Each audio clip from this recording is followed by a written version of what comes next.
As a teenager, I used to terrorise my neighbourhood with a game I invented called Theft and Shrubbery.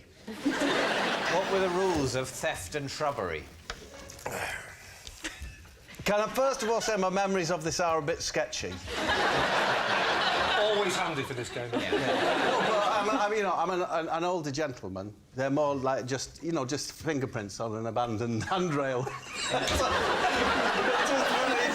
Even while you poetically describe the ageing process, another part of your brain is inventing the rules of a fiction.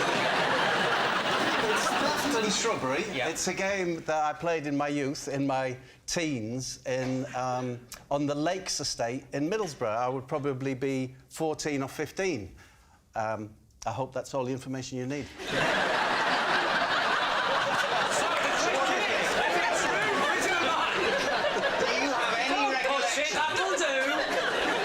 As to what this game involved? Yes, of course. Of course. In which case, I'm satisfied and there's no need to tell me.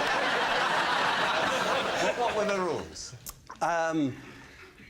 There would have to be a gang of you. I would usually be with Staver and Bagger. Well, I didn't realise you knew hobbits as well. Neil Overall, Jerry Dungaree's son. Of course. Didn't take his father's name. Hated him. Yeah. Hated him. So, and Gary Cheeseman would be there. Gary Cheeseman was a big lad. Yeah, a very big head. Sniper's dream, they used to call him. He's such a nice... The thing is, he's such a nice lad. And he was a... I love these points in the show where we say, Bob, let's all gather round the fireside and you can tell us tales of your youth. So the rules of the game, of course you will not. The rules of the game. Theft and... Shrubbery. Well, relatively simple. You had to creep into the back of someone's house and observe the family watching the telly or whatever they're doing, yeah? It's getting a bit sinister now, Bob. Yeah, I know. Is this at night? This is on the evening time, yeah. So the family is, as it were, backlit by the domestic lighting? It's beautiful. Yeah.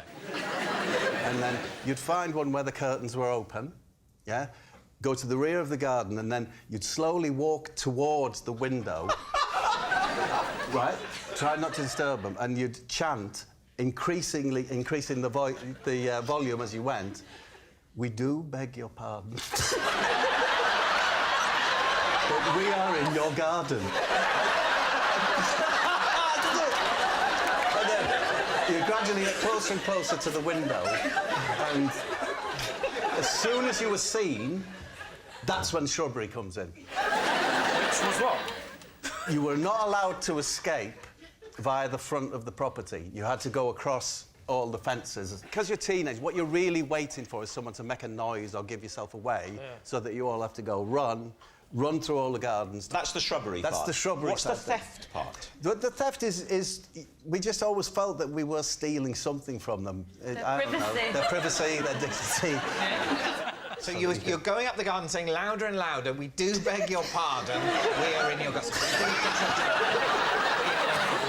"We do beg your pardon, we are in your garden." You're shouting. How loud Elderly people who are hard of hearing, you could be going, "We do beg your pardon, we are in your garden," before they notice it. Yeah. This game can't have lasted, I'm imagining, very long before people kind of rumbled you and... No, it was just one of the games, that we did. It could be Theft and Shrubbery night. There was another night where we used to take fruit from a fruit vendor's wagon and throw that up in the air and just let it drop on our heads. Something tells me you played that quite a lot, Bob. Next time, don't use melons. Cheeseman was very good at it. So what do you think, David? Steve, what do you My think? concern is that the details are so utterly believable and sound like they're real that if it wasn't actually a game, he spent an awful lot of time looking through people's windows. I'm coming down on the side of truth. Yeah, I know it sounds odd, but I just believe it. You're going to say true? Yeah. OK, so, theft and shrubbery. Bob, truth or lie? I was telling the truth. For the past 15 years, I have performed my own dentistry. David's team. So, Give us a big grin. It could be true. I know that you're implying I'm a bad dentist. No, because even very, very, very good dentists sometimes get someone else to do their teeth. And by sometimes, I of course mean always. How do you do that? Like, what do you do? Yeah. Well, no, the key to it is I don't do extractions. I haven't had to. Fillings? I do Caps? fillings. I do fillings, crown replacement. I repair bridges. Specifically, I don't do, so don't ask, Stacey. I don't do implants. I don't do root canal. Do you drill? I do have a drill I use. You have to do a filling, you've got to drill it out first, haven't you? Exactly, yeah. Do you use local anaesthetic? Yeah. No need. No need? No need. Why? Because it's not true? The situation in my mouth is I have one very long piece of teeth, that white bit there. That's all one piece, yeah? What? One tooth? One piece. But Made to look like many teeth. Oh, I see. So that's false teeth. Yes. OK. Either end of this, I have two what you call crowns, yeah? Right at the end. At the bottom, I have my own teeth here. As my dentist says, my bottom one's a poppadom colour, yeah? And my top ones are pilo rice. So who said that? My dentist. So this was some time ago? No. David, 15 years. I perform my own dentistry. Yes. There's no exclusivity there. You still have a dentist, Yes. but you just don't let him do all the stuff. Yes. Why is your mouth in such a state? Because I used to have 17 sugars in a cup of coffee or tea. 17? 17, yes. 17 in a mug? Yes. If I had 18, it's too sweet for me. So the crowns would come off. I'd go to the dentist, yeah? He'd charge me 400 quid, yeah? To put them back in. And it's outrageous. And I heard this magic word. I heard him say to his dental nurse, Fuji 9. Fuji 9. And I became aware that this Fuji 9, it's actually a luting cement, which means you can use it... Are you sure he wasn't halfway through a Japanese football result? You can actually use it... It mixed 1-to-1, the liquid and the powder, it's a cement, yeah? Mixed 2-part liquid, Yeah. then it becomes more malleable for fillings. I found a way via my TV work to get hold of some Fuji 9. Once you have Fuji 9, Why could you are a dentist. Do you not need one of those special lights? Kitchen island. I've got a kitchen island. It's nice to have a kitchen island, isn't it? Yeah. And it has a big... It's the only place with a big light over it. So I got... My son has a PlayStation seat that's very low back, like that. So PlayStation seat? yeah, it's a gamer's seat. And I put that on the kitchen island. On the kitchen island. Put it on the island. Yeah. So you're up high on the island. Yes, because then that puts the lamp about there. And So you're in a PlayStation gamer's seat. Yes. Balancing on... What's the surface of the kitchen island? do you know, I think it's Corian. It's very nice. Corian was originally what was used for autopsy surfaces. Again, so... Are you doing your own autopsies at home as well? So, if I was to say this, the hardest thing is there's somewhere to hold the mirror. I think the hardest thing is But to sell the story, Bob. I have the most curved Indian instrument called the samashi or something. And if I put it next to me on my gaming thing, the curve of it, it's like a flute thing. The curve of it goes there, and I can put my mirror there like that. Got the light there, game thing. Sorry, you hang the mirror on the end of a curvaceous Indian musical instrument. Yes. But this is very specific. I think it's true. You think it's what? I think it's true. So, Bob, is it the truth or is it a lie? It is true. I have a didgeridoo suspended from a tree in my back garden so that when the wind blows in a particular direction, it pops soothing sounds of the outback into my bedroom window. David's team, what do you think? Pops soothing sounds of the outback. Yes. What a poetic way of putting it. Thank you. Do you genuinely believe that that particular instrument makes a pop? How would you describe it, Greg? Hold it, audience. And how soothed do you feel? Right, everyone stop popping. I get this every night in my house, please. Where is it, Bob? It's in a tree. Yeah.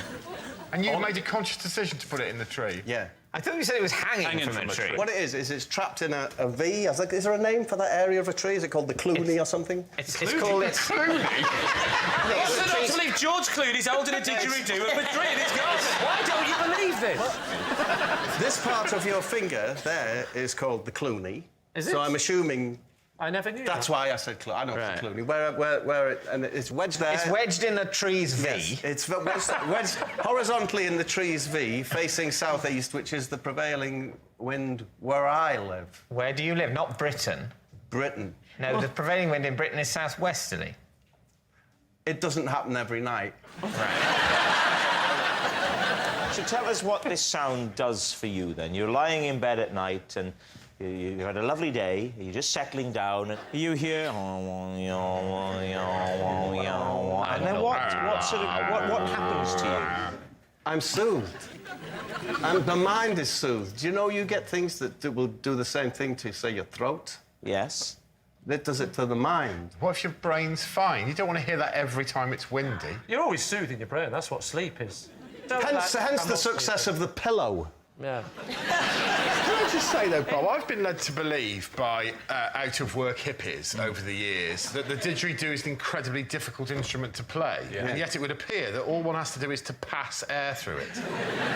No, well, you have to position it correctly, just as you would have to over your mouth.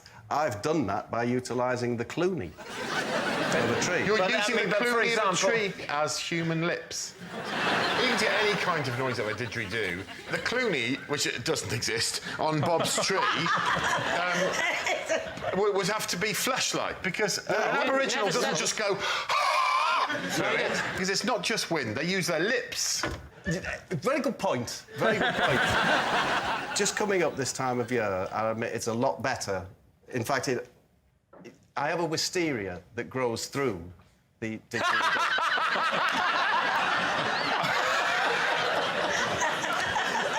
Of course.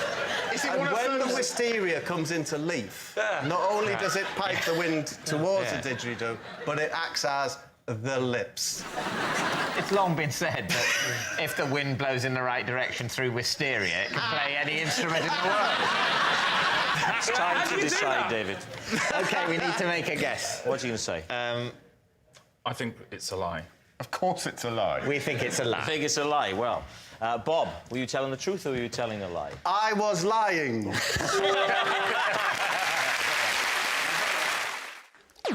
It's Bob. Sorry? It's you, Bob. It's apple pie tonight. Is it? It's Friday, then? Yes. Following advice from Chris Rea, I always crack an egg into my bath. I've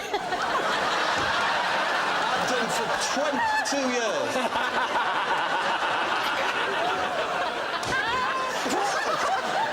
We should say for any of the younger viewers, some of my fans, who Chris Rea was a very popular singer.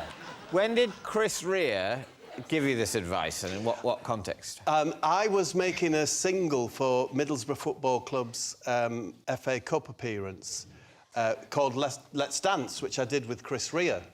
And after we'd completed the recording, he popped me into the bath, and there was an egg. It's an egg in it. He popped you into the bath. He said, it's been a long day, you must be very tired. I'll just pop you into the bath. So where was this bath? Was it at the recording studio. It's on a little island in the middle of the Thames. It's as rare as recording studio is. So you've been recording, presumably, in a room without a bath. Absolutely, yeah. And then you finish the recording, everyone's very happy with the track. Yep. And he says, Bob, you look tired. Maybe your joints are aching. This way. No, it's not exactly like that. It says, that's it, Bob. I think we've got that leg. That's your bedroom, that's your bath. I've popped an egg in there for you. Is he Geordie? Yeah. He's like where I'm from, Middlesbrough. Right. But he's much more Middlesbrough than me, like. And why would he put an egg in your bath? What was the thinking behind it? I've never found out. And you've done it ever since. All I know is that I woke up the next morning and I have never felt so alive. Was the egg still in its shell, floating, or had he gone...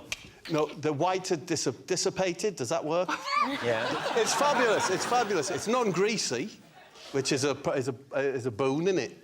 Is it non-greasy? Yeah, honestly. It's less greasy than water without egg in it? Do you have to mix it up, or do you just crack it and let it float? Do you know what? You get in the bath, even in the bath where I am now, and you get in and you really don't want to burst the yolk. So the white goes, but the yolk's there, and you move like that, and you try and get it to come towards like that. And I don't know why, but you just do. Have you ever had it get in your mouth? You get it there like that. And then you get the yolk, and I use it for hair conditioning. Really? I don't have much hair, but to condition the hair on my skin. So, just going back to the original occasion, Chris Rea had already run you a bath. Yes. I forgot about that detail.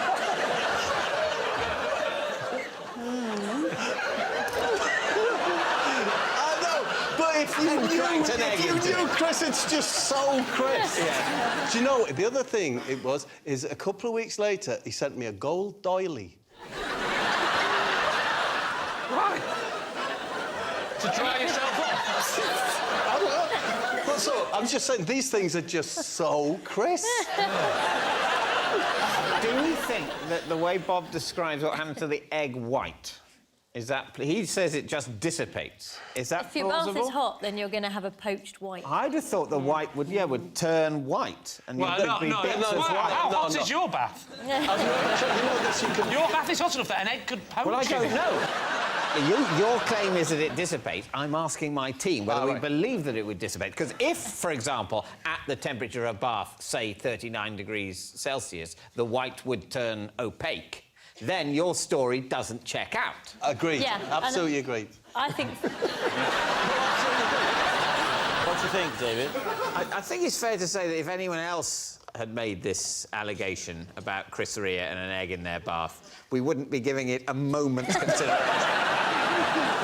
Somehow, coming from Bob, it might be true. It's true. I think... You think it's... I think it's true, because he's been about a bit, Bob. No. I think the white would poach. Yeah, I think the egg is the the important chemical part. analysis of the behaviour of the albumin. David, honestly, one thing, please don't base it on the albumin whitening. It does not happen. It does not. I can't have a bath at 80+ degrees. Is that the temperature at which an egg white will... It'll start at about 80, yeah. Honestly, please don't base it on that. What should I base it on, Bob? George... What are you going to say? Instinctively, I believe it. We're going to go true. You're saying true? OK, so, Bob, Chris Rea, eggs, baths, is it the truth, or is it a lie? This is awful. I was telling a lie.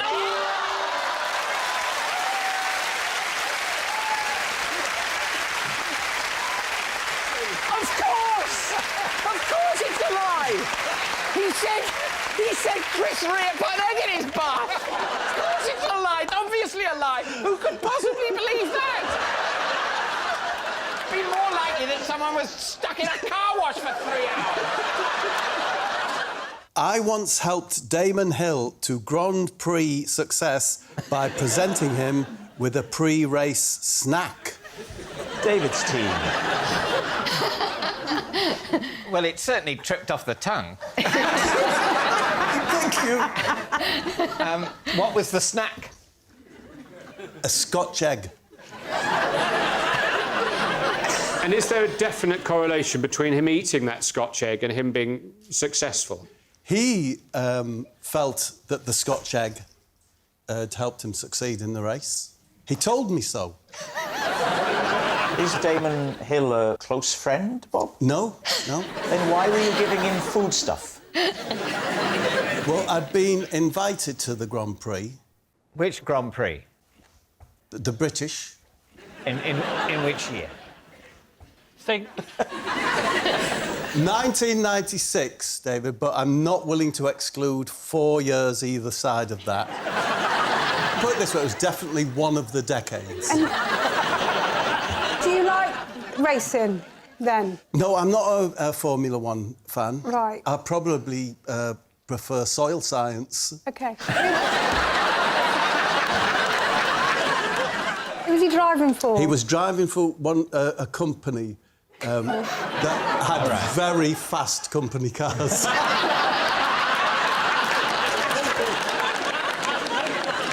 So, why were you permitted access to a major racing driver? Because his manager, Shane Tobacco... I can't remember his name. Can't remember his name. Shane, or whoever it was, was also with another bloke, you know, benefiting from hospitality. What was his name?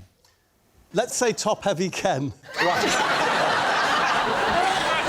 But I remember we went upstairs on the bus. Damon was there. He had a bed in there. Like a sort of Winnebago. Yeah. And it had, you know, mugs with I love cars, I love handbrakes, I love headrests. And this is the day of the race. David, this is just like an hour and a half before the race. An hour and a half before the race. You've turned up an hour and a half early, because even though you're more into soil science, you want to soak up the atmosphere with a good hour and a half of waiting before the televised traffic begins. Yes. So you turn up. The last thing Damon needs before a race is any quiet time. He just wants a bit of hubbub on his bus. Were there any other people there apart from you and Shane and Damon? I was with my wife as well, yeah. OK. And... Top Heavy Ken. So me and the wife went up. I think when you go to someone's home or their Winnebago or whatever, you should... Do you know, like, if you're going to a dinner party at someone's house, you'll always take them a bottle of vinegar, yeah? So your gift to thank him for the hospitality was a Scotch egg? No. I call it pocket meat. Whenever I'm away from the house, I have pocket meat. Yeah. Absolutely, I have, like, a chicken leg or pork pie. And I thought, I've got some pocket meat. It was a Scotch egg in its cellophane. And I said, Damon, we all know that if you pop a sausage roll in an American's pocket, it brings him good luck. I said, maybe a Scotch egg would work for a British fella like you. And I gave it to him. Is that a thing? Yeah, very much. What, that if you put meat in an American's pocket... Processed meat. Have you ever heard of that? Not really, no. No. It's all been a bit of a lot of talking. I've quite forgotten the original bit of the story. Did he eat said Scotch egg before the race? I'll never know, Samantha, but after the race, he said that he took the Scotch egg round with him. He swore he did. In the car? I don't know whether he put it in the glove box on the passenger seat. Whether he ate it. But, Rob, you're not claiming that he ate the egg. All I would say is that when I was watching, when Damon went past, in his tailwind, a person next to me said, Damon's tailwind smelt really meggy, which of course is meat and egg. Meat and egg. Okay. So what are we thinking, Sam? Do you know what? Sometimes stories are so mad that they've got to be true. What I would say here is be wary when it comes to Bob. Oh, OK. Do you remember, David, that I think it was the last time Bob was with us, he told us Chris Rea told him to put an egg into his bath. I can't even remember. Was that true? No. But you believed it was true? Yes. Miles, what are you thinking? Well, I think that you're sort of somewhat cynically using this as an opportunity to tout your kind of charms. And you're hoping to kind of drum up work, and then your agent's like, or would Bob Mortimer be able to sort of slip Gareth Bale a pasty and stuff like this? I think it's a lie. You think it's a lie? But you think it's true? I'm on the fence. Oh, dear. This is a horrible situation. I don't know. My instinct is it's a lie. You're saying lie? OK, Bob Mortimer.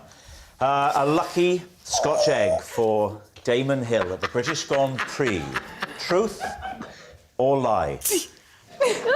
I was telling the truth. He's done it again. It is an impossible situation. One egg thing's true, the other egg... How can I have disbelieved the wrong egg thing? So obviously what they'd make up some random thing about an egg and a long-departed 90s celebrity. Is he dead? He's not... No, he's not dead. He's just... You never hear from him. What does Damon Hill do now? He's probably into soil science. Right. I once set fire to my house with a box of fireworks. David Mitchell's team. Was this on purpose? It was done out of ignorance. What age were you? I was somewhere around about 7. I want to know where you grew up, where a 7-year-old can buy a box of fireworks. I bought them in the shop near where I lived in Middlesbrough. It was a box for 2 and 6 of standard fireworks. That was the brand. Standard brand. That sounds exciting. Standard fireworks. Yeah. A normal level of excitement will be endangered. Yeah. For a bonfire night, you will forget. But it says standard, but then it's... Well, that is standard for a firework. Yeah. So you're in your home, and you're 7 or 8 years old. I'm 7 and I'm on my own, yeah. On your own? Yeah, and what it was on one of the fireworks, I think it was the sparklers, it said, not suitable for indoor use. Which, at that age, makes you think, that means they're OK. Could you just not read the word not when you were being... Did you think not was the brand? You go, oh, lovely, I love that not brand food. It's not for human consumption. I know that logic that says, well, people have obviously tried them indoors. I've discovered they're not suitable. Yeah. So therefore, I won't use them indoors because I want to live. If you look at a big firework, it won't say not suitable for indoors. It's obvious. Yeah. Right. But on the sparklers, they chose to put it on. So what happened? I lit the sparkler. The sparks went into the box of fireworks, a standard box, and set them off. And I carried the box of fireworks, now beginning to light, into the kitchen, and I threw them into the kitchen. I thought it would be more suitable. I think you're right. The kitchen, of all the rooms, is the most suitable for fireworks, isn't it? Because of the oven, the gas, the stove. There is fire naturally in the kitchen. Yeah, there's a lot of... And it's more wipe down. Yes. Less cloth. So what happened then? They went off in the What was the sound like? Was it bing, wee? No, these were only standard. And, you know, I remember, as I'm sat here now, wiping the scorch marks off the floor and thinking that my mum's going to kill me. Yeah. And so I'm going to be in big trouble. Then I went back into the living room. Unbeknownst to me, I dropped one. And the living room was completely engulfed in flames. It sounds to me that if you're on your own at home at 7, your mum's pretty laid back anyway. She said, son, will you sit here and look after these fireworks? Whilst I go out to the bingo. So, you lit the sparkler. A spark went into the standard box. Yes. The box starts to go... You go, uh-oh, I must get them into the most suitable room for fireworks. Yes. The kitchen. No need to go beyond the kitchen to the outdoors. Yeah. Mum said don't go out.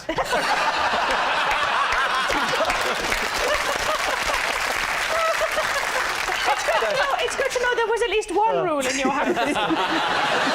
What time of day did all this happen? This happened mid-afternoon. Oh, dear, so you didn't really get the benefit of it. Who put the fire out? I went to next door where Miss Best lived. She was, bless her, she was about 80. And I knocked on their door and said, my house is on fire. And she said, do you know, I thought it was. So what happened then? She called the fire brigade. They fired their water hoses throughout the house. Yes. Ruining it. Even the rooms where there's no fire. Not ruining it. Yeah. You do know that before they put out fires, it's already ruined, don't you? Lee. You're making this house all wet. It was lovely and warm before. And it's the water damage that knackers the house. Is it? Not the fire? Not the fire. If they would use their boots to put it out. Honestly, the entire house, that's it. I was in a family of 4 children, and we were homeless. Where? Come on, keep it light. No, I'm just saying. Where were all the other kids while you were alone with the fire? Why did you take 3 They children were looking out and after leave fireworks in other people's houses. So when you say you were homeless, how much of the house did the inferno claim? It's gone. Entire That's house what, the gone. whole house gone. Yeah. The whole house burnt down? Burnt down. So how much did you leave in the living room? The fireworks in the kitchen have only caused a few scorches. Yeah. What did you leave in the living room? And now, don't you feel stupid for saying standard fireworks? Yeah. I tell you, really. well, I think you were stupid for lighting a sparkler indoors. If you don't know what you dropped in the living room, is there a chance that it's just a coincidence? No, it could be. That it might not have been your fault? That's what I said to the press. Your fault? Press? What press? Who did you speak to? Local press. Because they came to the house while it was burning? Yeah, you know, they're their hats on, trilbies, sniffing around. With those little bits of paper in the notebook? Were they called things like Scoop McLean? I believe he was called Ron Waffle. Sorry, Ron Waffle? It was either him, the other ace reporter on the Gazette was John Caramel. It was one of them two. Caramel and Waffle.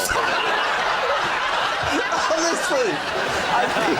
The question is whether you think Bob has been telling the truth. Well, I thought it seemed very plausible until we heard about Caramel and Waffle. I think he thinks he's telling the truth, but I think what's happened at some point, he's seen a film in which this has happened. He saw Backdraft. And is now convinced that it happened to him. I think it's a lie. Sarah. I was going to say I want it to be true, but that sounds really horrible. I think it might be true. Well, I think it's true. I think it's true. So you're going to go for true? Yeah. OK, Bob, were you telling the truth or were you telling a lie? I was telling the truth. Oh.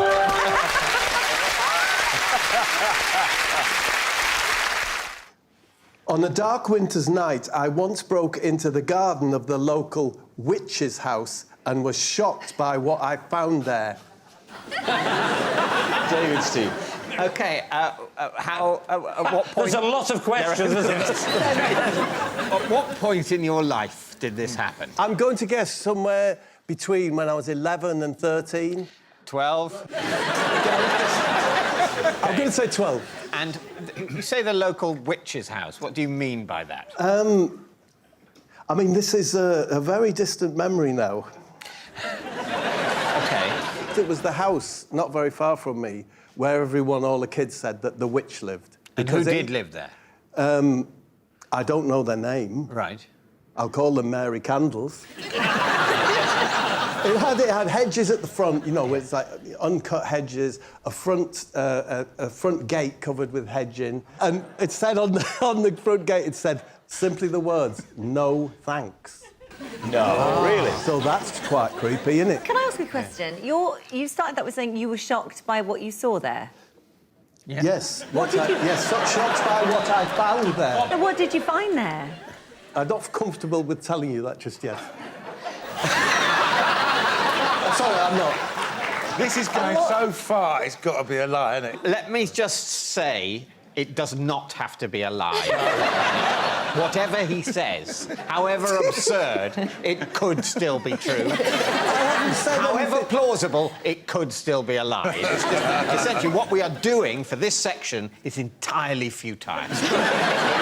We will talk for a bit, then we will guess, then it will be over.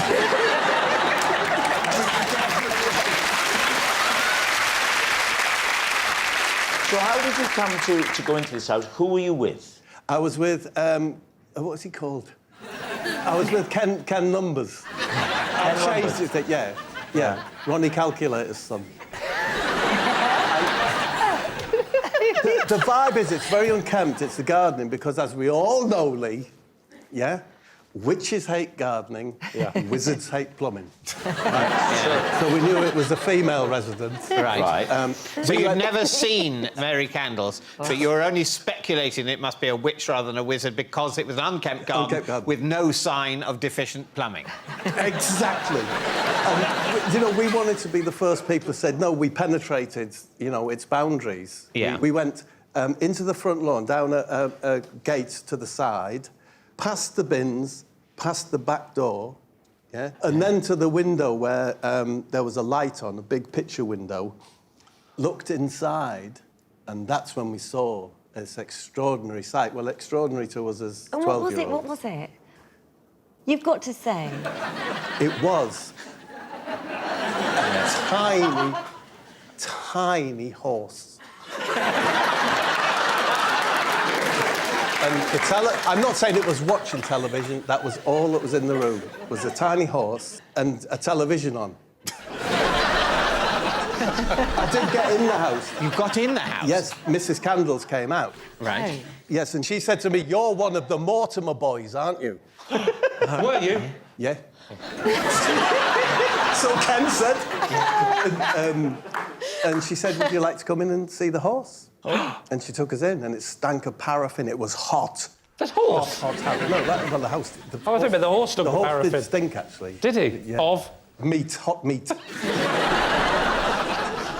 As we were looking at the horse, I always remember this, she came in, and she had a toilet seat in her hand. And she said, if I give you some money, do you think you could get rid of this for me? What did you do with it? Just threw it on our way home, just threw it somewhere else, I imagine. Did she say what the horse's name was? Max. Mack? Yes. You'd have thought minimum. All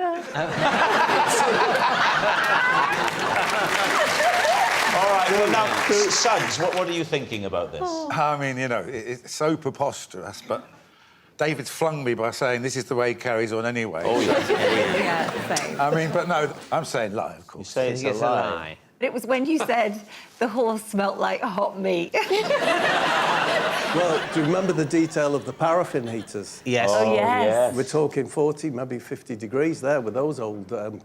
40 or 50 degrees centigrade. So we're talking like the temperature of the desert in Saudi Arabia.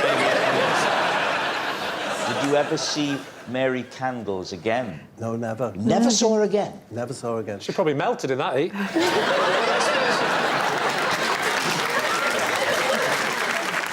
All right, what are you going to say then, David? Do we think lie? I think it's a lie. I think it's a lie. I think it is a lie. All right, they're saying it's a lie. Now, we should bear in mind that when it comes to Bob, David has a very poor track record. Let's see if he can be better tonight. Bob, truth or lie? I was telling the truth.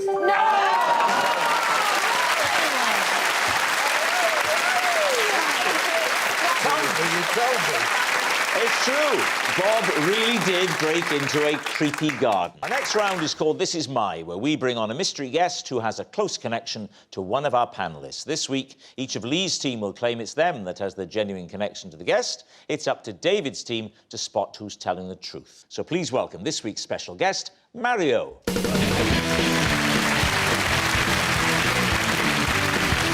So, Angelica, what is Mario to you? This is Mario. He's the builder I accidentally exposed myself to. Bob, how do you know Mario? This is Mario. He's my pest controller. I got to know him when he was doing a big job for me, and ever since he's been sending me photos of massive rats. OK. Finally, Lee, what is your relationship with Mario? This is Mario, and we got into a row because he thought I was honking him, when in fact I was on my way to the garage to fix my faulty horn. David's team, where will you begin? Angelica, so you accidentally exposed yourself to Mario, is that right? So, moved into the house, and it needed lots of work doing. The builders were in different parts of the house. So it's one of those things where if you had to have a bath or a shower, you had to take everything with you. So have it, and I came out of the bath and I forgot my towel. So peeked out the bathroom, thought the coast is clear, ran into the bedroom, and I thought, phew, I made it. Yeah. And Mario was standing in there. Oh, no. Also naked.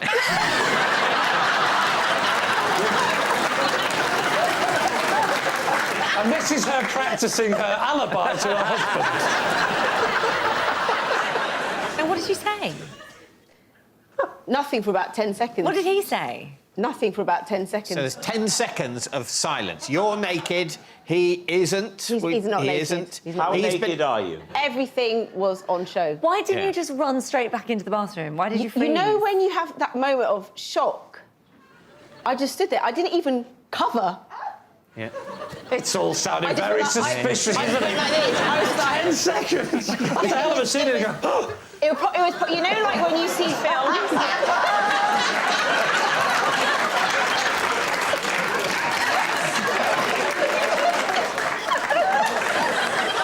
That's 10 seconds, that's quite... It's quite a long time. So what happened? I think I walked slowly out. You walked up, but you haven't got the towel. Because what... What are you going to do? You walk straight out, what, then go down to the builder and say, he's seen it, you might as well.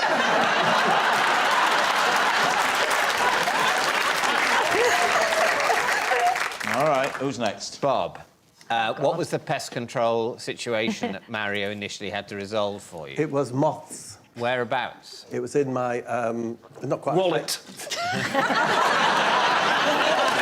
I love a wallet joke. I love a moth in a wallet joke. Proper old school. Oh my God. It was like, it's like a half basement. It's where I store everything. Lots of bags of clothes that we, you know, haven't thrown out. Mario came round to sort it out, and it ain't easy. Where do the rats come in? Yeah, 'Cause where you said did you- rats, didn't you? I got talking to Mario, and he showed me a picture of a rat. Well, I mean, just like you do, sort of, just as you're chatting, I tell you what, I'm there's absolutely a picture of a rat. Yeah, if you saw the picture, you'd show it to anyone. Why? Is it a big rat? Oh, wow, it looks like it's this big. Yeah. But I said, no, that's just him doing that, hold it, you know, towards the camera thing. Yeah. So it looks massive. And he was a bit offended by this. So subsequently, with his company, Rats All Folks. No, he had a very normal name. Yeah. Murder She Roach. But he didn't like me doubting him. And so how now, big- whenever he gets a whopper, Yeah. bing. Do you have a favourite rat picture he sent you? Yeah, I won't let you see it, but wait. Have a look at this one, Lee. Wow. That's quite something. That is genuinely shocking, and not sure that's legal, Bob. All righty, now Lee. Lee. OK, Lee, remind us of your story. So this is Mario, and we had a row because he thought I was honking him, when in fact I was on my way to the garage to fix my faulty horn. So the fault was that it wouldn't stop honking? Yeah, it was honking randomly. So it was sort of going off at different times. You didn't know when it was going to honk, and Correct, it was sometimes correct. And how many times did it go off when you were behind him? I'd say at least a dozen. Sometimes it was a... Sometimes it was a... So how did the fight break out? Well, we had a row, not a fight. I'm not an animal. So we were driving along, and he's in front of me, and I'm probably a little bit too close to him, which was my mistake. But it went, and I sort of went, it's very hard to mime. I'm sorry, there's something wrong with my horn. Well, actually, there is a way of doing it, but. So I could see him looking every time it went, and I was going, this is all fine, you know. But it just, and eventually he stops in the road, and I couldn't get past him. And he gets out of the car and he approaches me. Oh. I opened the window and I thought, I better keep this up. So I just went, look, I'm sorry, mate, but... I've caught this off the car. He came around, you opened the window, you I said... didn't do that because it's not 1986, No, David. no. No, I went like that. And that was annoying because you won't believe the noise it made when I opened the window. Yeah. And... Tell us what happens then. So he then said, yeah, you've got a problem, mate. He appears to have a problem. Yeah. You've got a problem, mate. And I said, I'm beeping you because my horn is broken. He does it for no apparent reason. Don't you beat me, mate. I'll give you what for. Yeah. At this point, he grabs me and he says, You do that one more time, mate. You do that one more time, and I'll be straight back. Given that he was that aggressive to you, you seem very relaxed being this close to him. Yeah, but I did insist on the screens. Because that's how we first met. If I did that now, they'd go down and he'd attack me. OK, we need an answer. So, is Mario Angelica's blushing builder, Bob's pest controller pal, or Lee's road rager? Well, I mean, I'm tempted to eliminate Lee quite early on. It did start falling to pieces. I think Angelica's sounds like a real possibility. Like, that is something that could easily happen, I reckon. What's difficult is the 10 seconds, isn't it? Let's be fair. I mean, you'd just scream and run away, wouldn't you? I scream when I see my own reflection naked. yeah, absolutely. You wouldn't stand there for 10 I seconds. just have to tell my... Cover the mirrors once more! I also reckon you quite like getting rat pictures. Yeah. Who would you stay in contact with? Someone you flashed at or someone who sends you pictures of rats? And I think it's more likely to be Bob, myself. Oh, God, I think it's Angelica. Do you? Oh, I know, Please agree. I'm sorry. Or I'll have to think. I know. I'm sorry. All right. Go with Bob. Yeah. You want to go with Bob, don't you? I just want to be right. Sometimes I really don't care, but on this moment I want to be right. I thought this show was a bit of fun. So did I. OK, we're going to go for Bob. You're saying it's Bob. Going to go for Bob. Bob. You're saying it's... Can we get it over with? OK, we're going for Bob. Mario, would you please reveal your true identity? Hi, I'm Mario, and Angelica accidentally exposed herself to me. Yes. Mario is Angelica's blushing builder. Thank you very much, Mario. So confused. He genuinely just showed me a picture of a man holding a huge rat. Why? I've got lots of pictures of rats. Can we just settle this once and for all? Angelica, have you got any photographic evidence?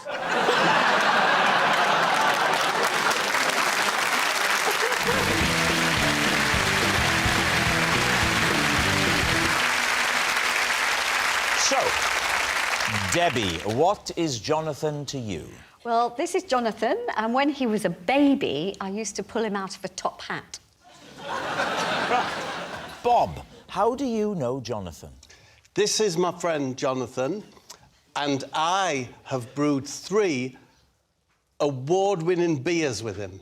Right. And finally, Lee, what's your relationship with Jonathan? This is Jonathan. One Sunday, the two of us spent 3 hours trapped in an automatic car wash. David's team, where will you begin? Well, Debbie, so you used to pull Jonathan out of a top hat? Yeah, he And was so, how old was he then? about 6 months 6 old. months. Was he a rabbit at that stage? He's grown up into a lovely bunny. What a cougar comment that was.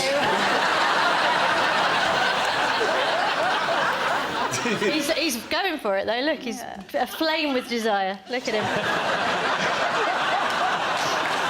He's got the right hairstyle to be pulled out of a top hat. So, where did this happen? This was in a summer season Where? in Bournemouth. Debbie, how big was the top hat then? It was a prop top hat, so it was a bit bigger than a normal one. But, you know, babies aren't very big. He was only about this big. 6 months, not very big. Yeah. And so... And was he the son of someone else in the summer season? Or No, was he one of the was- Chuckle Brothers' offspring or something? No, it was a feature in the show, and we had different babies on different nights. You know, they were like in rotation, and they came from an agency. So, who would bring Jonathan to the theatre? His mother. His mother? Yeah. And what would happen to him? I mean, I don't want you to give away the magic trick too much, but where was he stowed up to the moment where he's pulled out of the top hat? I can't tell you because I'm a member of the Magic Circle and I can't give That the is a secrets really away. handy thing for this game. I like it. Can you come on every week? Well, don't give anything away, Debbie, but talk us through the trick. There was a pretend rabbit. And then Paul would lift this big top hat from underneath and tipped it forward. And that's when I would come over as the assistant and take Jonathan out and say, and here's the rabbit's turned into a real live baby. And the audience And went, I'd be like boo, we hate babies. Yeah, they How long did they have to wait to be revealed? Not very long. It wasn't a very long trick. So they were only briefly on stage before the They were only briefly in reveal terrifying darkness alone. Which they are in a cot when they go to sleep at night. And indeed in a womb. Yeah. I mean, that is the ultimate trick, isn't it? Now, who would you like to question next? Yeah. Bob, remind us what it was that you've said. How do you know Jonathan? Because I have brewed 3 award-winning beers with Jonathan. what are the names of your award-winning beers? The one that's my favourite is called Kiss the Alderman. That's an IPA. Kiss the Alderman, an IPA, yes. IPA. Another one was a stout, and it was called Retail Park. Retail Park. Yeah. And the other one was a lager, and that was called Not Now, Madam. It seems funny now. That's why we used it. Madam Lager. Kiss the Alderman, Retail Park. Can I just say, he's written these down, so I hope you can remember them.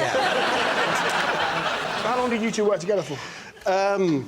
About 2 years ago, I was in a field, Dion,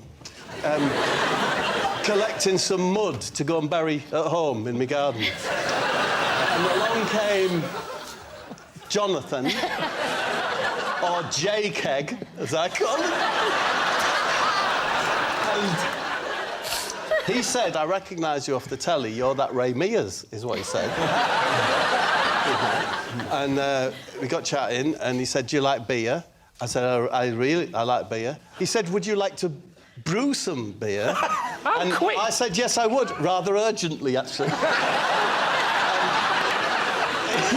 run out! And he's got a brewery, JPEG. Yeah. It's a lean-to next to a barn, right next to the field where I was. It's quite big, actually. It might be a lean 3 or a lean 3. So I went in this marvellous little brewery that I'm imagining, and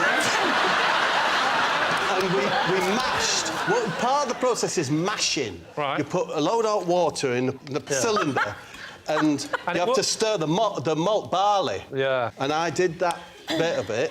And I thought, I adore this. Is there any way that I could see this process through, and we could call this beer Kiss the Alderman? What is the Alderman? He's an unelected council official. Say, for example, let's focus in on Bolton. Yeah. So if Bolton had a large Chinese community, but there was no representatives, councillors, they would say, would you like to informally nominate one of your Chinese community, and they will become an alderman, and they will sit on the council and be able to represent. Right. No, that makes sense. So we've definitely covered what happens to the Chinese community in Bolton. However, back to the beer story. Yeah, so and that was Kiss the Alderman. So we brewed 1,000 litres, bottled it, and it was the top beer in the Kent Craft Ale Society. Can I ask, my husband is a brewer, what hops did you use? Citrus hops. One of them's called something, and the other one likewise is named as well. I mean, this all checks out. You know what? The thing that is the hipster brewing beard. If you were to say to me, draw a brewer, that's what I'd draw. That's what you draw now. It's very interesting, actually. Now. Whereas, wow, really? Whereas if someone asked you to draw a brewer 30 years ago, you'd draw someone very different, wouldn't you? I'd draw you.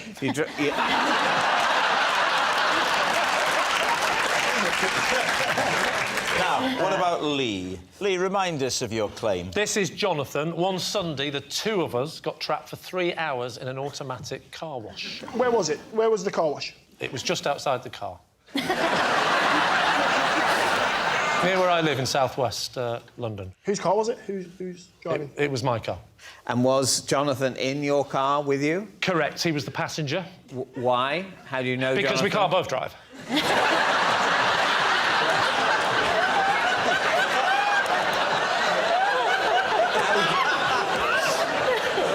How do you know Jonathan? I know Jonathan because we're in the same football team.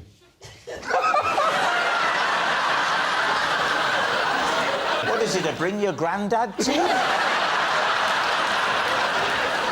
So you were you driving back from football? Driving to football. Driving to football. Washing your car on the way to football.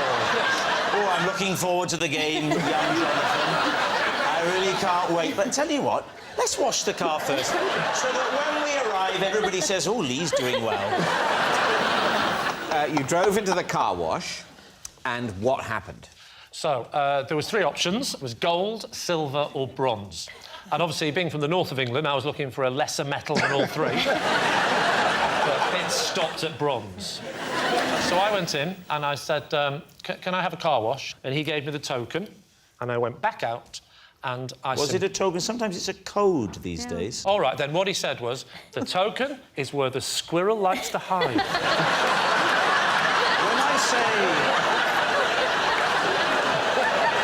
When I say code, I don't mean riddle. I mean a series of numbers that you put into a keypad. On this occasion, it wasn't. You put the token in the slot. Yes. You advance into the car wash. The weird things start going. Yeah, so the big brush at the front that goes over your bonnet, that came towards us. Yeah. And then the side ones came. It was the side ones that caused the main issue. They got to the door, stopped, and just kept doing that, and we couldn't open the doors. And it did not stop for 3 hours. I know, it sounds unbelievable. What? Why don't you climb over into the back seat and get out one of the rear doors? Because it's a 2-door car. And I'm assuming this happened before the invention of the mobile phone. No, that was not true. It was during the invention of the mobile phone. During it? During the invention. No, in fact, do you know what we did? We were so stuck, didn't know what to do for 3 hours, we decided to invent the mobile phone. No, it was... his phone was in his sports bag, in the boot. Where was your phone? My phone was with me. Why didn't you use your phone? Because the battery had gone. How did you eventually get out? I absolutely screamed and screamed, and this stranger passing by saw a big button on the thing that said, emergency stop. So he pressed the button, and it stopped, and when it stopped, it reset itself back to how it should be. We opened the door, and I went in. And he went, you're back again. I said, yes, that's about my car. So what's up? I said, tell you what's up, the doors are phenomenally clean. All right. We need an answer. So, David's team. Is Jonathan Debbie's magic mate, Bob's brewing buddy, or Lee's car wash companion? I can't believe Lee's story is the kind of story I would have to invent to tell my husband if I'd been in a car with Jonathan for 3 hours.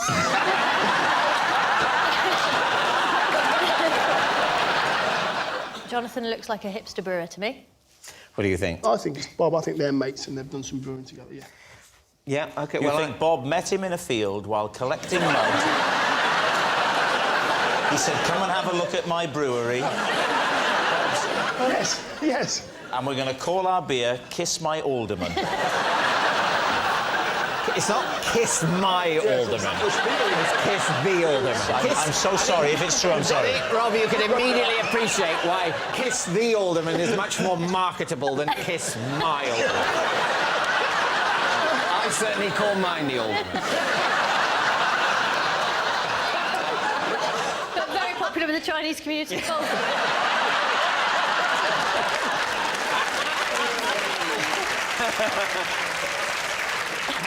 So, David, what are you going to say?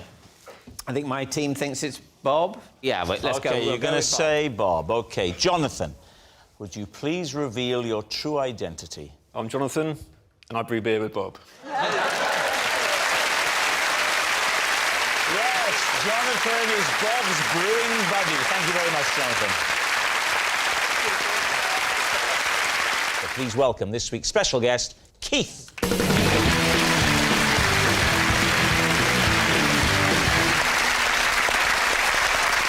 So, Bob, first of all. Bob, what is Keith to you? This is Keith. He's my oldest friend, and when we were at school together, we hid a dictaphone in the classroom ceiling to confuse our teacher. David Harewood? This is my old teacher, Keith. I once had to claim I wasn't me when I met him in a cafe, as I was in character preparing for Homeland. And finally, Lee, your relationship with Keith. This is Keith, and his hawk... Yes. Yes, I'll admit, David, it's a difficult start. Well, go with it. Yeah. This is Keith, and his hawk was supposed to land on my arm at a village fete, but instead stole the wig from the man next to me and flew off into a tree. So there we are. It's Bob's classroom prankster, it's David's blanked buddy, or it's Lee's hawk handler. David's team, where do you start? So, yes, David, he was a teacher at your school? Very briefly. What, a whole lesson? I mean, I don't know if... I mean, I would see him. You'd see, but he didn't teach you? No, not teach He was someone who hung around a school. He was... Charitably, you assumed he was a teacher. But if he was at the school a short period of time, how did you even recognise him in the cafe? Oh, I knew it was him. He walked into the cafe and he said, "Hi, David," and basically I blanked him. It was literally the month before I went to America when I was doing Homeland, and I'd just been to see my dialect coach. He basically said I have to stay in my American voice. So... Could you not have explained that to him in your American voice? I'm sorry, buddy, but I'm doing a wall here. I don't think it was ever as good as that, John, to be fair. I basically just had to say, I don't know what you're talking about. Oh, I'm remembering you now. Do the voice a bit more straight. I said, I don't know what you're talking about. Ooh, that did weird things to me. So your dialect coach said, you're in this role, you need to stay in this character. Yeah. Now the lesson's over, let's go to a very public place. Yeah. We are likely to encounter several people. Well, that's what you have to do. You have to stay in that voice. You have to have the confidence to stay in your voice. Why can't you just, like, turn it on like an actor? Oh, that's a cheap shot, Sarah. I have to say, I did phone him up afterwards and apologise. So you had his number? You've stayed in touch with the teacher you barely remember. Would it be fair to say the hawk's looking a bit more plausible? So, David, who would you like to question next? Bob, remind us of your allegation.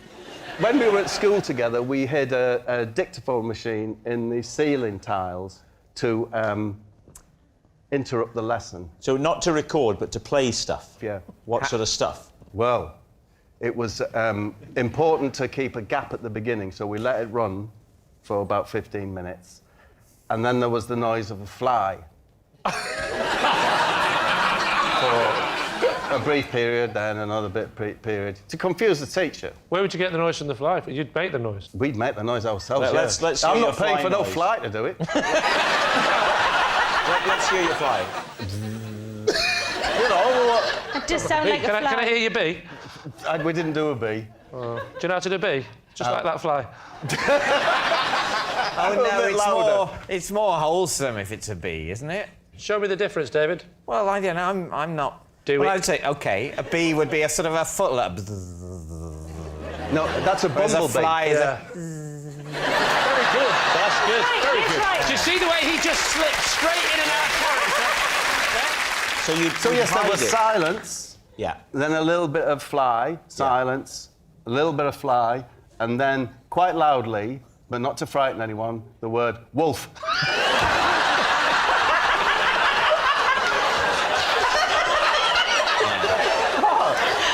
Then more silence.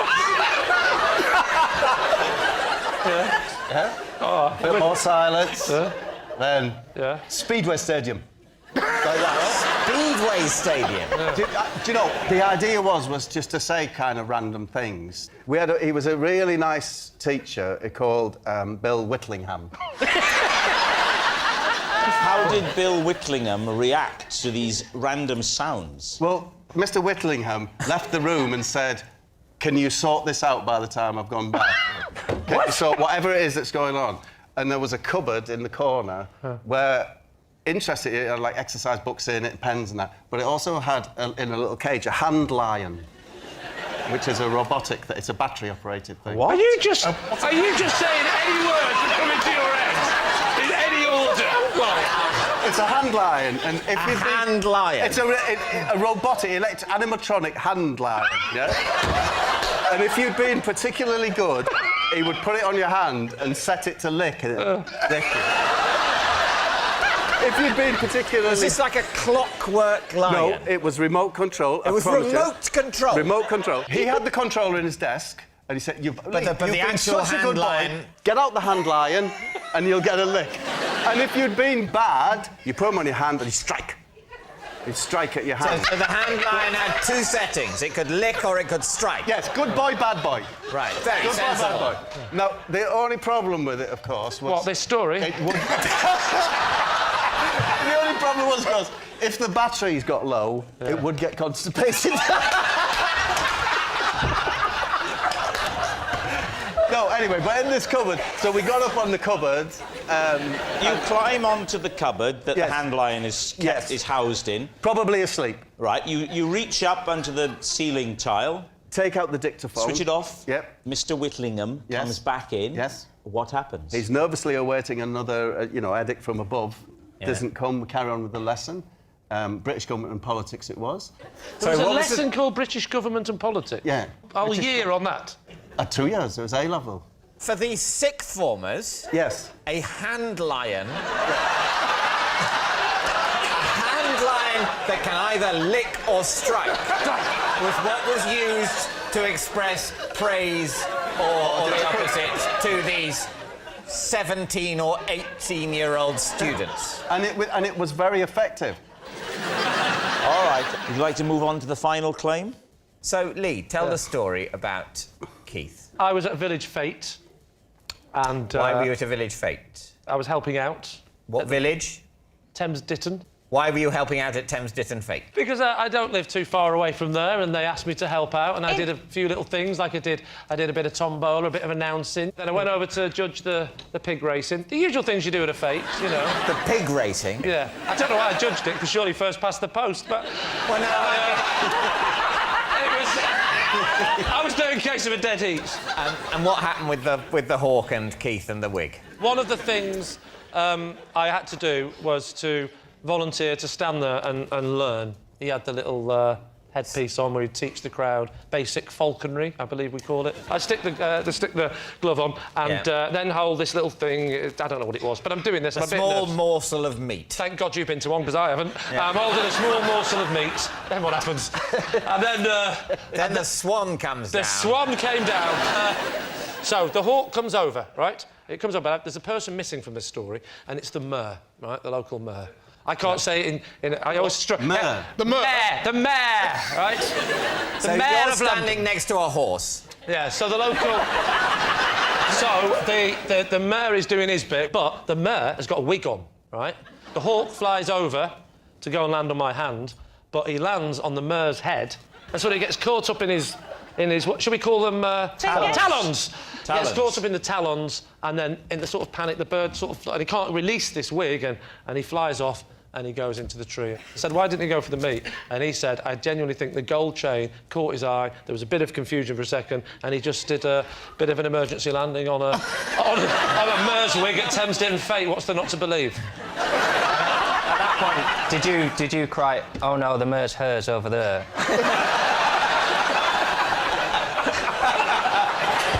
All right, so David's team is Keith, Bob's classroom prankster, David's blanked buddy, or Lee's hawk handler. I was believing Bob until the fact that he was 18 and the hand lion.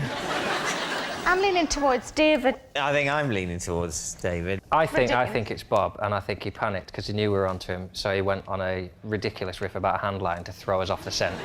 I'll go Bob, but I've been wrong before. Sarah? I'm going to go David.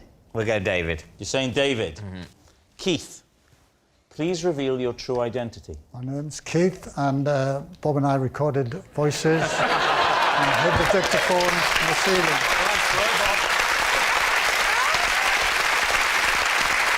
Yes. Keith is Bob's classroom prankster. I would never have believed all that stuff about a hand line was completely true. Thanks very much, Keith. Thank you.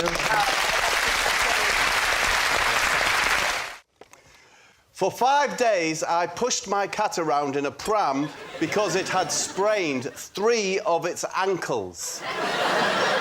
David's team. OK, the 2 key questions here. How did it sprain 3 of its ankles, and why was it necessary for it to be so mobile during its recovery period? OK, I'll address those. One of my children, my eldest boy, didn't throw a tyre at it, but threw a car tyre, and it hit the cat. He threw the tyre recreationally, and the cat got in the way. How did one ankle survive? Luckily, he was scratching his head at the time. OK, so the tyre hits the cat. Yes. 75% of the cat's ankles are, did you say sprained? Well, they were bruised, and we were told that he mustn't walk. So you were told he mustn't walk, but he needed still to travel. Of course he did, yes. It was my younger boy's buggy we put him in. Right. Because you could strap him in. You can strap the cat into the buggy? Yeah. How did you strap the cat into the buggy? Using the straps, and the only journey he had to make was to the litter tray. So we just used to take him from the front room round to the litter tray. Strap him in. Strap him in. Tip him in. Why didn't you just carry him? No,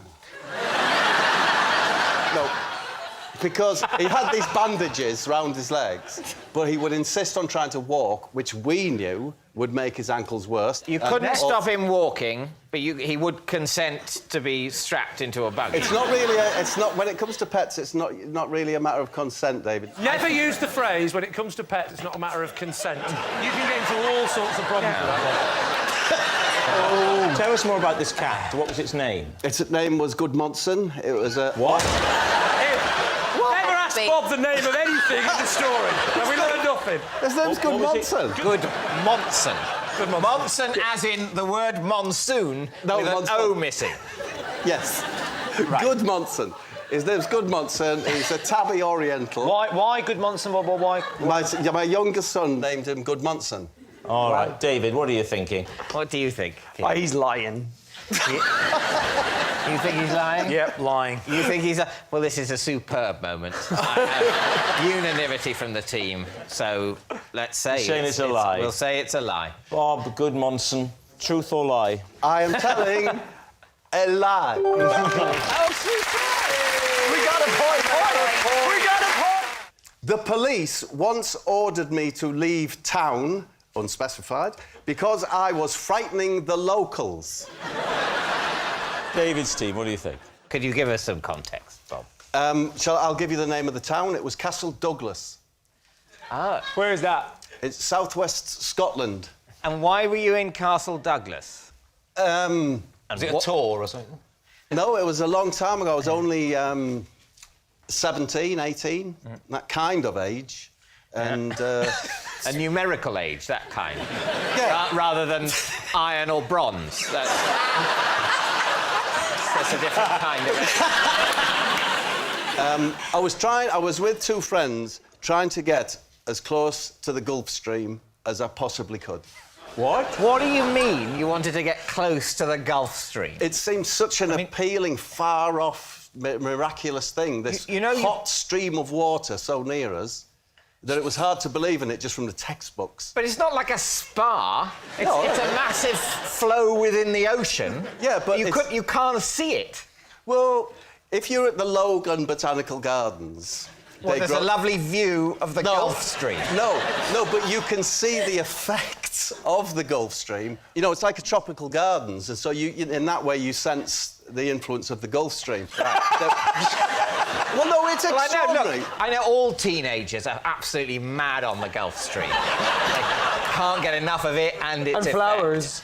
But that was one reason amongst many. But the police of Castle Douglas don't mind the teenagers who'll flock there to admire the effect of the Gulf Stream. So what was it that you did that put their noses out of joint?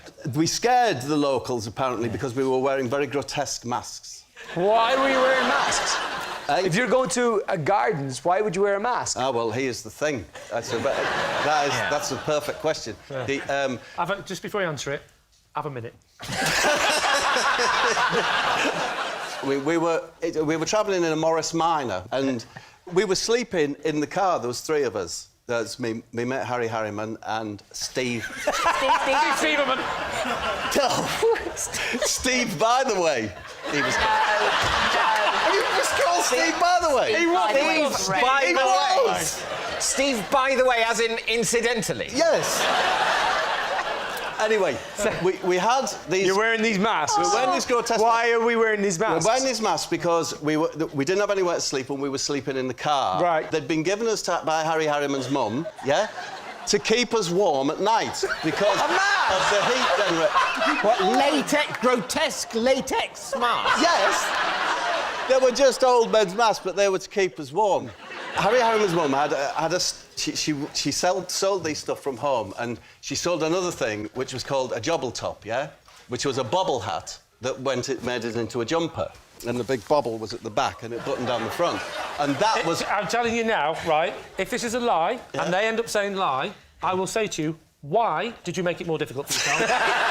by mentioning the joggle top, or whatever it was called. Because I'm imagining my sleeping arrangements and think, yes, we had the latex masks on and these giant, like, what they're called jobble tops. Right. Okay. So, if you're wearing a sleeping mask and you're scaring the locals, like, normally the locals would be in bed when you're going to sleep, and it's dark, and you're in your car and you got a scary mask on, you know. No, we were just... on our daytime drive from Dundee to Castle Douglas... With masks on. As we went past Keep people, your faces warm. we were staring at them with our scary masks. Why did you not remove... Because I would say, from my experience of sleeping all night in a classic car in a latex mask and a jobble top, you get quite clammy. And so in many ways, it's quite a relief to take the latex mask off for the next day's drive. Yes, and not to mention how it helps being able to see where you're going. Yeah. But no, of course, we take the masks off in the morning, but then round about midday, you wanted to put it back on. Yeah. At what point did the police get involved? Didn't the police get We involved? parked up in Castle Douglas, right next to a shop, because we wanted to get one of their famous Scotch pies.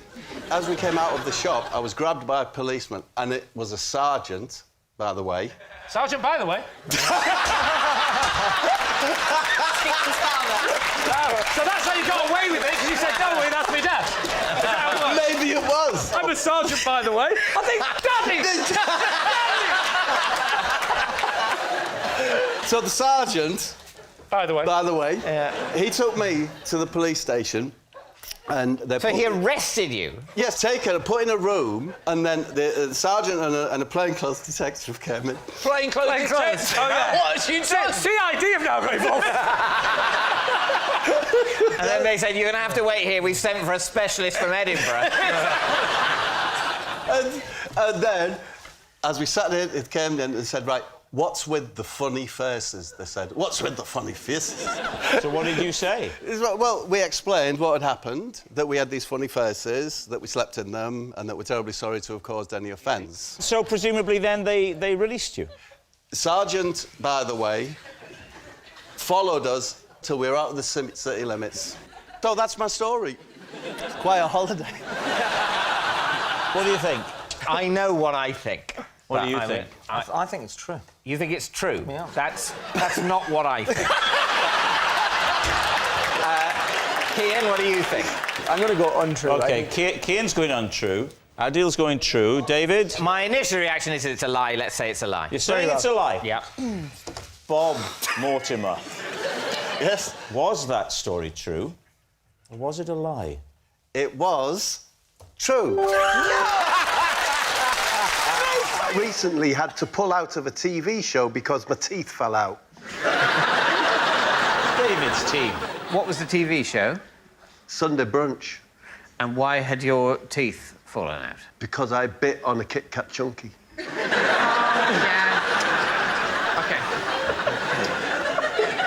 I may need you to take...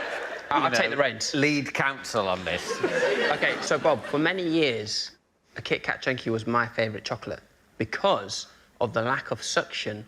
Now, you bite into a Curly Whirly, you ain't never getting those teeth back, right?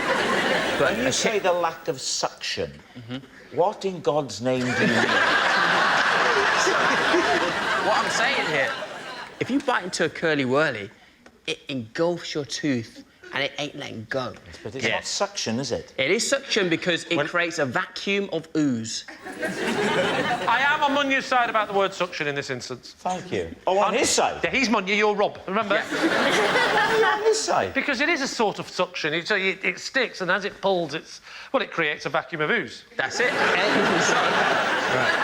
So what happened? What befell your teeth? I keep my Kit Kat Chunkies in the fridge, so it was very hard. So it's like biting into a rock, and I lost. But not the freezer, though. Just the fridge. Do you know what? It's a fridge drawer. Oh, one of those drawers that are refrigerated. Yeah. Oh, they're very fancy. Oh, what a purchase! Yeah. What's the context under which you're eating this? Is it relaxed? I wasn't thinking about anything in particular. Maybe the band ELO. Which period of ELO's career would you have been dwelling on? The early period before they met in Birmingham. Before they met? Yes, before so they met. weren't even a band? No. What are you going to do with your life? I don't know, maybe make stock cubes. Maybe we should start a band. But you said you were on Sunday Brunch, or did I imagine that? No, I had to cancel my... Oh, you cancelled Sunday Brunch? I lost everyone. What? What? You bit into it with abandon. Yeah. And you lost, what, 4 top teeth? 9. No. 9? Yes! All along the top. You take one bite from one this... bite. And that's it. 9 teeth are toast. No. Yes. It can't be. believe it. It can't be. The girth of the Kit Kat Chunky is not 9 teeth. Yeah. I mean, I couldn't have put it better. It's only going to take 4, 5 maximum. If it was 3 teeth, would you believe it? In which case... Too late to change your mind, Bob. Yes, I would. You believe it was 3? Yes. You want to think around that? Why? Because it might help you to decide whether it's true or false. No. That's the mind games. OK, David, it's time to decide, truth or lie. What do you think? OK, I did think it was a truth, just because of everything that's happened. Yeah, but now I think the amount of teeth... Yeah, but here's the thing, right? Imagine it's a lie. Yeah. I mean, I don't want to bring you down to my hell, but why would he go for 9? Wouldn't he go for a more believable number if he was making it up? That's true. He would have gone for 2. So why would he say 9 unless it's true? I can see through Bob, and I know this is a lie. It's up to you, but I'm telling the truth. It's a lie, David. Do you think it's true? Yeah, but it doesn't say 9 You think teeth it's on the lie? card, though. It just says teeth. It just says teeth. He could be trying to be like... David, scare it's off. just a game. It's true. I think it's true. No, David. No, I don't. I think it's a lie. It's a lie. It's a lie. You think it's a lie? We're going I don't know what I think. All right, But I'm saying it's a lie. Bob, they think it's a lie. Was it a lie, or were you telling the truth? I was telling the truth.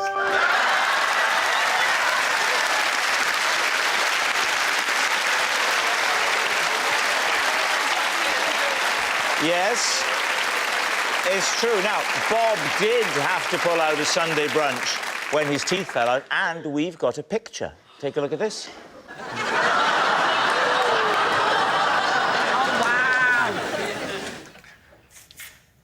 I can break an apple in half with my bare hands. David's team. What is your technique? I take it in the hands. Yes. Are your hands bare at this point? Of course they're bare. Yes. Friction's very much part of this, this equation. You must pull it, I'm going to say east to west. A lot of people think you need to twist. You don't need to twist. You don't need to twist. Really? You just don't need to pull twist. apart. Pull it apart. How do you get the Pull the grip? apple apart. Won't your hands just slide away from it? I'd have thought you'd need to twist. If you twist, you fail. Twisting equals tears. So you just grip the apple in your hands and then fling them apart, and you have 2 half apples. No, I rip it apart. Yeah.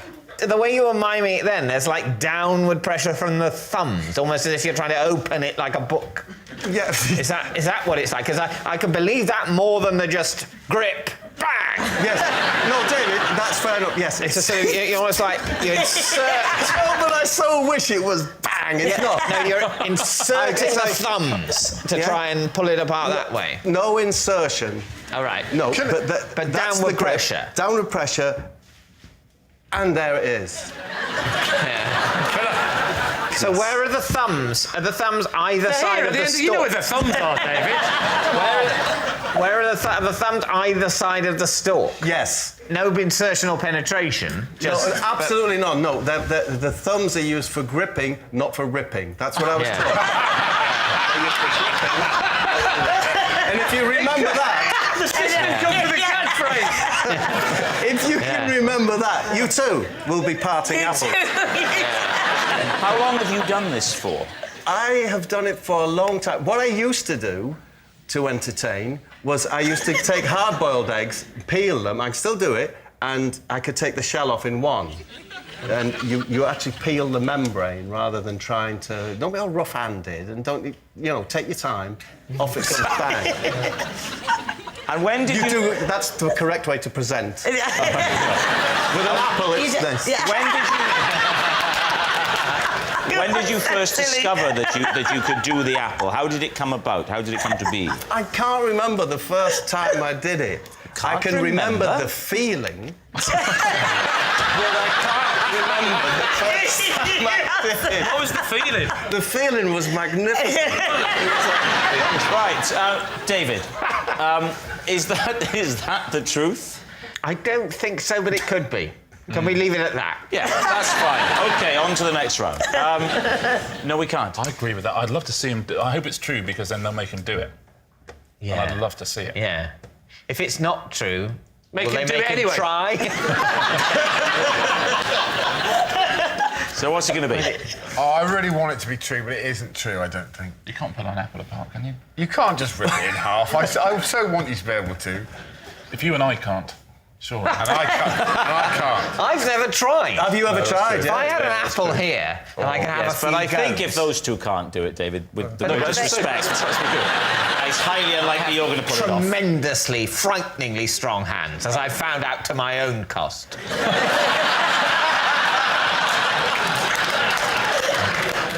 So you think it's a lie, then? I'm afraid I do, OK, yeah. well, I'll go with the Giants. You're going to say it's a lie? All right, you're saying it's a lie. Bob, were you telling the truth or were you telling a lie? I was telling the truth. Yes. Well, guess what I've got under the desk? My trusty box of apples. It's a proper apple. Ready, Yes. Bob? It's a big one. Thank you.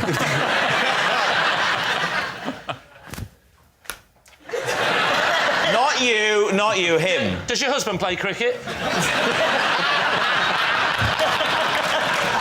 I love that sort of thing. Where shall I do it?